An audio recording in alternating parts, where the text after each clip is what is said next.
আর মাত্র কয়েক ঘন্টার অপেক্ষা ত্রয়োদশ জাতীয় সংসদ নির্বাচন ও গণভোটের যে অপেক্ষা, সেই অপেক্ষা আর কয়েক ঘন্টা পরেই শেষ হচ্ছে।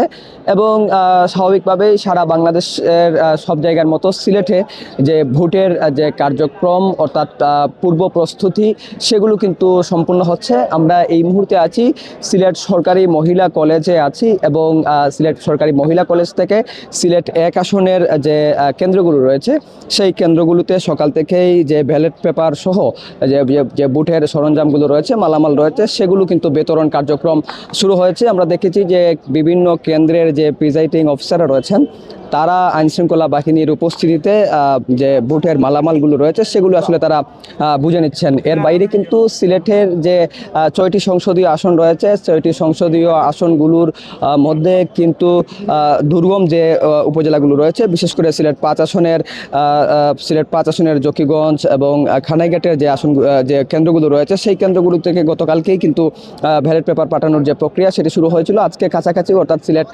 সদর, সিটি কর্পোরেশন, দক্ষিণ সুরমা এই সমস্ত কেন্দ্রের অনেক জায়গায় কিন্তু ভোটের যে কেন্দ্রগুলিতে ব্যালট পেপার পাঠানো হচ্ছে। এবং যদি জানিয়ে রাখি, সিলেটের 6টি সংসদীয় আসনগুলোতে কিন্তু হাড্ডাহাড্ডি লড়াইয়ের আভাস পাওয়া যাচ্ছে এবং অন্তত 3টি আসনে জামাত এবং বিএনপির প্রার্থীদের শক্ত প্রতিদ্বন্দ্বিতার ইঙ্গিত মিলছে।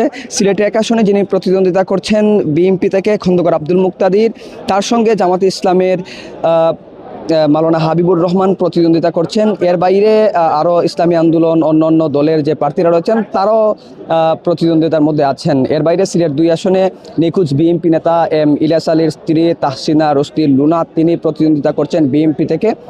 এবং জামাত এবং 11 দলীয় জোট থেকে নির্বাচন করছেন মুনতাসির আলী। এর বাইরে সিলেট 3 আসন প্রবাসী অধ্যুষিত দক্ষিণ সুরমা, ফেন্সুগঞ্জ, বালাগঞ্জ নিয়ে গঠিত যে আসনটি, এই আসনটিতে বিএনপি থেকে এম এ মালেক তিনি নির্বাচন করছেন। তার সঙ্গে 11 দলীয় জোট জামাত যে জোট রয়েছে তিনি রাজু তিনি প্রতিদ্বন্দ্বিতা করছেন, মুসলিউদ্দিন রাজু। সিলেট 4 আসন বলা হচ্ছে সিলেটের সবচেয়ে প্রতিদ্বন্দ্বিতাপূর্ণ নির্বাচন সেই আসনটিতে হবে। Korean super spicy flavor Mr. Noodles. Oh bro, what a chat.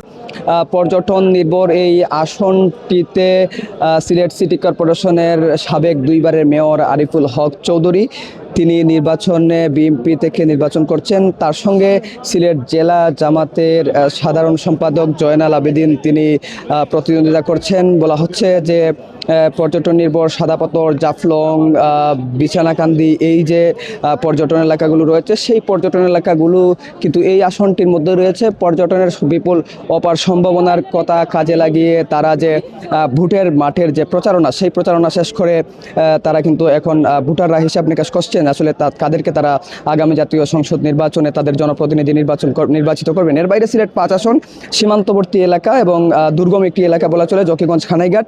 সেখানে কিন্তু জমিয়তুল উলামা ইসলাম বাংলাদেশের কেন্দ্রীয় সভাপতি বিএনপির সমর্থনে জোটের কারণে নির্বাচন করছেন। তার সঙ্গে বিএনপির বিদ্রোহী প্রার্থী চাকসু মামুন তিনি শক্ত প্রতিদ্বন্দ্বিতায় আছেন। এবং এর বাইরে জামাত জোট থেকে অন্য একজন প্রার্থী রয়েছেন, তিনিও আলোচনা রয়েছেন। এর বাইরে সিলেট 6 তেল গ্যাস সমৃদ্ধ যে এলাকাটি রয়েছে বিয়ানীবাজার, গোলাপগঞ্জ, সেখানে ঢাকা মহানগরের জামাতের আমির সেলিম উদ্দিন নির্বাচন করছেন। তার সঙ্গে সিলেট জেলা বিএনপির সাধারণ সম্পাদক ইমরান আহমেদ চৌধুরী প্রতিদ্বন্দ্বিতায় আছেন। বলা চলে সিলেটের যে 6টি সংসদীয় আসন রয়েছে 6টি সংসদীয় আসনে সবকটিতেই শক্ত প্রতিদ্বন্দ্বিতা হবে। এর মধ্যে সিলেট 4 এবং সিলেট 5, 6 এই 3টিতে কিন্তু জামাত এবং বিএনপির প্রার্থীদের মধ্যেই মূল লড়াই হবে ধারণা করা হচ্ছে। এবং সিলেট 1 আসন নিয়েই রাজনীতিতে একটি মিথ রয়েছে। সিলেট 1 আসন যার সরকার তার এই যে মিথটি রয়েছে সেই মিথটির কারণে কিন্তু সিলেট 1 আসন দখলে নিতে প্রার্থীদের মধ্যে দলগুলোর মধ্যে মরিয়া একটা ভাব রয়েছে। সিলেট 1 আসনে যিনি নির্বাচন করছেন বিএনপি থেকে খন্দকার আব্দুল মুক্তাদির, তিনি আশাবাদী তার জয়ের ব্যাপারে। এবং জামাত জোটের যে প্রার্থী মাওলানা হাবিবুর রহমান, সিলেট জেলা জামাতের আমির মাওলানা হাবিবুর রহমান, তিনিও জয়ের ব্যাপারে অনেকটাই আশাবাদী তিনি রয়েছেন।